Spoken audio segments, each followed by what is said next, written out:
This is Chapter 22, Sections 5 and 6.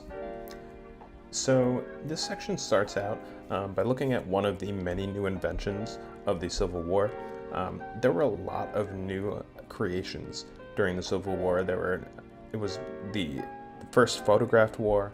It was the first time that they were using telegraphs to communicate between armies.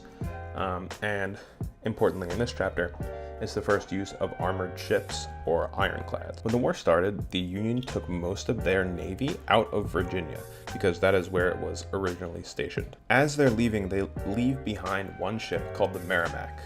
Now, the Confederacy took this and covered the entire ship with iron. The Union builds their own ship, the Monitor, and it has a flat deck and 2 guns with a revolving turret, which you can see here.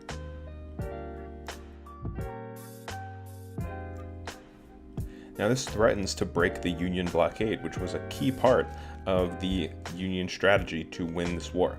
Remember, the blockade was going on to stop the South from getting supplies, which was obviously very important when you are fighting a war. If you can control the supplies and you can control the money, it's a lot easier to win. As the Merrimac, or now the Virginia, makes its way up the Chesapeake Bay, it eventually does meet up with the Monitor, which is the Union's ironclad. Now they fight for hours with no victory, and it really is able to demonstrate the superiority of the ironclad ships. Neither ship is able to punch a hole in the other's armor, and they essentially fight until they both cannot anymore, and they both go their separate ways. Now the North is able to make more ironclad ships because we have better manufacturing, we have access to the raw materials, but a key issue for the South is that they are never able to build enough ironclad ships to end the blockade. Ironclads would continue to be used in the North's campaign to divide the South. Now remember, part of the Anaconda Plan is controlling the Mississippi. Now the Union started that earlier in the chapter by taking the city of New Orleans. By 1862, the Union is working their way north out of the river. At the same time, the Union armies in the north are starting to work their way west and then down to try and get to the river from the north to kind of meet up in the middle. At the current time, the Union had control of both ends of the Mississippi, so the South couldn't use it really to move men or supplies, but a key issue was the North couldn't either. The South controlled Vicksburg, Mississippi, which you'll see on the map right here. Vicksburg was so important because it was strategically located on the river specifically for defense. It was very easy to defend, it was very difficult to capture, and it could very easily control travel on the Mississippi. A key aspect of the fort of Vicksburg is the fact that you need an army to capture the fort itself. You cannot capture it by water. The Union needed to bring both an army and a navy, which they already were. So in May of 1863, Ulysses S. Grant, which is the Northern general, marches to Vicksburg with his army. While he's doing that, the Union Navy joins them, and they both slowly get closer to the fort. As they reach it, they lay siege to it. So essentially they are setting up camp outside the fort, and they are constantly firing on it for about 6 weeks. While this is going on, the Union Army is using trenches. They slowly creep their way closer to the city during this time. The key aspect of a siege is to essentially force the city or the fort to run out of supplies. So while this is going on, the people of the city are digging into the hills to have protection from all of these cannons and bullets and all of these things raining into the city. On top of that, they're running out of food. They begin to eat horses, they begin to eat mules, makeshift bread. So that's pretty much where you take whatever you can and try and make it into bread, and anything else that they can. Eventually, they are forced to surrender on July 4th of 1863. So they were under siege from May until July, which is a very long time to go without any supplies. Because of this victory, now the Union controls the Mississippi River, which is a huge advantage.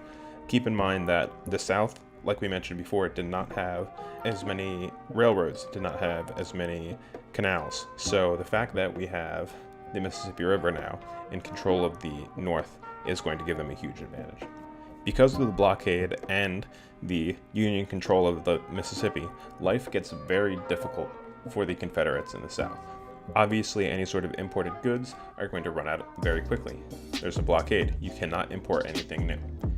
On top of that, farmers could not sell their typical crops. A lot of the crops that farmers were growing in the South were mainly cash crops. They were not things that you would grow and use. They were things that you would grow and sell for a profit. So most Southern farmers were growing things like cotton. Because they can no longer do that, a lot of Southerners then started to switch over to planting food, but obviously that's going to take time. On top of that, they now have all this cotton sitting around that is not going to any use, they're not making any money, so it's causing a lot of problems for Southern farmers. To make problems even worse, the invading Union armies would often burn crops, destroy fields, cut railroads, anything they could do to cause more damage to the South as they were moving down. Additionally, clothing wore out very quickly. Remember, a lot of the manufacturing of the clothing was in the North or in other countries and was then imported. The South was known for their raw goods, not for making things. All of this combined lack of food, lack of clothing, lack of supplies made fighting very difficult. It was extremely hard to resist the call and of the comforts of home. Now, as we get into section 6, we will look at how African Americans eventually become involved in the war. Early in the war, abolitionists were pushing Congress to recruit African Americans. Obviously, as a main issue of this war is slavery, a lot of African Americans in the North do want to fight to end slavery. A lot of them have family members in the South, and also it's the principle of it. The Union early on did not accept African Americans whatsoever. Northerners said, this is a white man's war. Even think about Abraham Lincoln. He did not make the war officially about slavery until much later in the war. It was not until 1862 that the North finally accepted black recruits. After this change in recruitment policy, the North had 186,000 African American volunteers for the Army and 30,000 for the Navy. One of the most famous regiments was the Massachusetts 54th Regiment. If you guys have ever seen the movie Glory, that's what it's about. If you haven't seen the movie Glory, I highly recommend it. Massachusetts was one of the first states to organize completely black regiments. They were paid less than white soldiers, and they actually protested, refusing to accept any wages until they would be made equal by Lincoln and Congress. They were saying, if we are fighting for our combined liberty, then we deserve to be treated the same. Eventually, Lincoln and Congress did agree and did make their wages equal to that of white soldiers. Now, one of the most famous battles that the Massachusetts 54th would take part in is the attack on Fort Wagner. Now, a lot of these soldiers go into this realizing that if they are captured, they will be sold back into the slavery. One issue with the assault of Fort Wagner was that it was essentially impossible. There were 200 yards of open beach in between any cover and the fort, so it would require a massive amount of lost life to get close to the fort. However, Massachusetts 54th did charge across that open field, which caused a lot of casualties on their end. Over half of their troops were killed.